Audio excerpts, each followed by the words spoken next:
Alright, so in this video we're going to be covering how to select a nunchuck and which one will be right for you, and also a little introduction to nunchucks.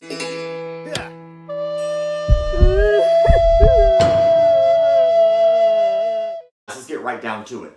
What nunchuck will work best for you? Well, it's all preference. There are a lot of different types of nunchucks out there. You have chained with ball bearings, you have short rope, short chain, long chain. I can't tell you which one you're going to like better. And 90% of the things we're going to cover in these tutorials aren't really going to be affected by what nunchuck you use. So what I'm going to do is just tell you what I like, so that way it'll give you a base. Alright, so I like the shorter rope with an octagonal shape. The reason I like that is because if I grab a hold of the stick that I'm holding on to, I can immediately start affecting the opposite stick. When I start to turn and rotate one, it turns and rotates the other, giving me a little bit more control.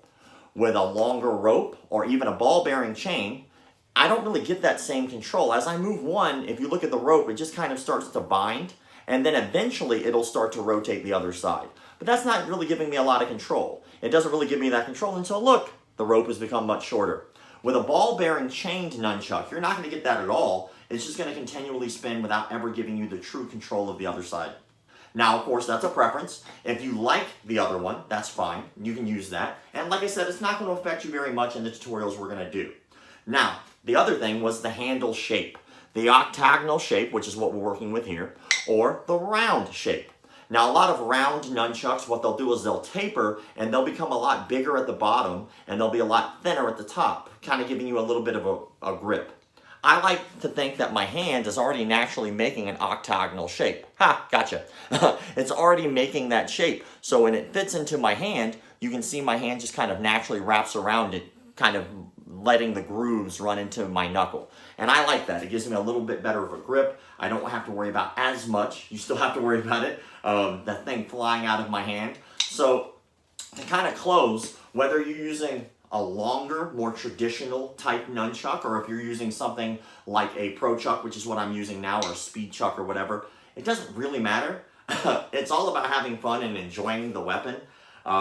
Enjoy it, have fun. I do it for dexterity, I do it because I enjoy it, I do it for my hand-eye coordination, and I picked these back up to start doing them again, mostly because in gi jiu-jitsu, my hands were starting to get really jacked up from the gi ripping and hurting my fingers.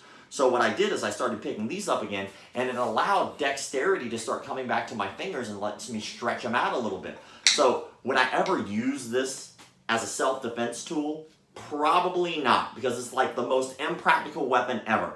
I'm not going to find these on the ground. I'm not going to usually carry these with me for self-protection. And in some states, they might not even be legal, so please make sure you check the laws in your state before you just start carrying these around if you choose to do so. But I do it because I enjoy it and I have fun. So, will we cover striking in here? Sure. Will you ever probably use a nunchuck to defend yourself? Probably not. So take this stuff as what it is, just for fun. And if you enjoy it and it's something that helps you learn how to use other weapons more effectively, awesome. If it's something you're doing just to twirl them around and have fun, awesome. I'm not trying to down anybody else's stuff. I'm not trying to retrain you. I'm just trying to teach you what I have been taught by my instructor, who is Master Lee Barden. And you can go on YouTube, go check out his videos, and see a little bit more of where I come from in my teachings. And you can enjoy these videos hopefully for a while to come, especially now that right now we're currently mostly in isolation. So you can take these, have fun, enjoy yourself, and let's watch out for another tutorial that we're going to have. I'm going to drop probably 10 today, and then each week drop a new one. So have fun, enjoy, be safe.